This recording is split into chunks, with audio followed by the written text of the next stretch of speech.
Okay, we continue here in the Orchos Yosher speaking about ZERIZUS, ALACRITY, and being zealous and diligent in the mitzvahs. And he writes the following. He's quoting over here from the Eliyahu Rabbah, and it says like this: Va'amru, Shiva kimenudin l'shamayim. There are 7 types of people that are menuda. They are like excommunicated. They're banished from Shamayim. Whatever exactly that means in the heavenly realm, these people do not find much favor. They're like banished from that place. V'yechad man, one of those people is mishein ratz lidvar mitzvah. Someone who doesn't run to do a mitzvah, he doesn't find much favor up there in the eyes of the heavenly tribunal. Ad kedei kach, so much so that he's like in nidui, he's like excommunicated, banished. So it would make very good sense the way that we were explaining last week. And that is that if a person gets excited about the exciting things of Olam Hazeh, of this world, and to that they could run to, that they can wake up early in the morning, that they can spend all the money they need to do, there's nothing that holds them back from doing what they want to do to attain the ultimate satisfaction and pleasure in this world. And then when it comes to a mitzvah, which is what really counts, it's really what the place that a person should really put their energy and their efforts and their passion and their drive. They're dragging their feet. They're not getting up so early in the morning. They're not going and doing it. Everybody already is dreading that slicha is going to start in a couple of weeks. By the Sfardim already, we say during this time of the year, Baruch atah Hashem, shelo asani Sfardi, because we are able to sleep throughout the month of Elul. However, the Ashkenazim are already looking. They keep asking me, the slichas this week? Slichas this week? No, we have, good, Baruch Hashem. Because they know what that means. Number one, it means the first night you have to come to shul at like 12:30, 1 o'clock in the morning, and you have to say slichas. And then, starting from that week until Rosh Hashanah, you hear every day 6 o'clock in the morning. Maybe we'll do 5:50 in the morning. We'll have to see, Mark. We'll talk about it. But one of those hours of the morning we have to do to make sure that we have everything, slichas, shachris, and mitzvah, get to work on time. People are dreading it. Why should we dread it? Kodesh Baruch Hu gives us a tremendous gift called slichas to ask HaKadosh Baruch Hu, forgive me for everything I did this past year. We have 7 days before, basically this year before Rosh Hashanah to do it. So we should be excited. If a person shows their excitement in the wrong things, and not in the chefsei Shemayim, not in the things of Shemayim, so we go into Nidui, they banish us from Shemayim. There's a beautiful Maisa from years ago that the Rosh Yeshiva of the Mir Yeshiva was Rav Chaim Kanievsky. Thank you very much. Rav Chaim Kanievsky.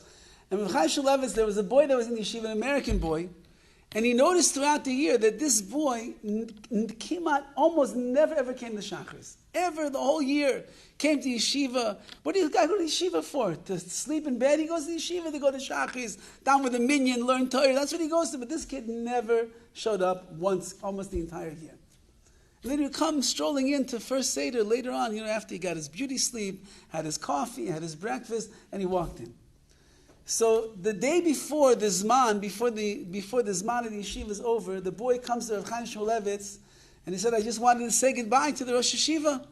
I have a very early morning flight. I have to leave at like 3 o'clock in the morning from the dorms, and I'm not going to be here tomorrow, so I wanted to say goodbye to the Rosh Yeshiva before I go home for Pesach. So Chaim Kanievsky said that he went home that night and he davened. And he davened that the boy should oversleep and he should miss his flight. Why? Because if this kid's going to wake up at 3 o'clock in the morning with all the gusto and all the ZERIZUS to go to the airport, to get onto the plane, to go back home to America, but he couldn't wake up once the whole year to come to Dovid in yeshiva for Shachris on time, what a terrible makatrik, what a terrible accusation there's going to be in the heavens on this boy. So what happened? He overslept. And he missed the taxi on the way to the airport, and he missed his flight. He had to go later on that day. So that's what he's saying over here. HaKadosh Baruch Hu wants that when we are zerizim, when we are alacritists, and we are quick, and we do things with the rapidity, if that's such a word. Mark, it's a word? I don't know, maybe now it is. If we do things quickly, it should be for the right things, not for the wrong things. We should do it for the right things. And he brings further. B'midbar Rabbi it says, Hein Am Kalavi, they are a nation. This was, Bilam opened up his mouth. He wanted to give over all the curses to Klal Yisrael, but every time he opened his mouth, he said over brachas and blessings. So what did he say? He says they're a nation that will, Kalavi Yakum, they'll rise up like a lion cub, Uka'ari Yisnasa, and they will raise itself like a lion. So we're like quick, like the lion cub, and we get up like a lion. Says the Midrash over there, they wake up in the morning, they get out of their bed like lions, to grab on to the midst of Kriya Shema. Everybody knows that a lion sleeps somewhere about 20 hours a day, I think. Like Yeshiva Bachim. No, I'm kidding. Yeah, they sleep about 20 hours a day. But when they get up, you know how you feel after a long night's sleep? After you slept for a long time, it's hard to get up in the morning. The alarm goes off, you can't crawl out of bed. 20 hours, you're like in a comatose state. But the minute that they wake up, the lion jumps up and it begins roaring and it goes about its day to do its mission for whatever the amount of waking hours it has. So that's Klal Yisrael. Klal Yisrael goes to sleep at night. We go to sleep, we say our Kriya Shema Alamita before we go to bed at night, so we make sure we have a good night's sleep. When the alarm goes off, we jump up. We jump up like a lion to go about doing our Avodas Hashem, the service of HaKadosh Baruch Hu, in the morning. Be'ez Hashem, we have a lot more to learn, but it's all supposed to just inspire us. These days of Elul, they're going so fast right now.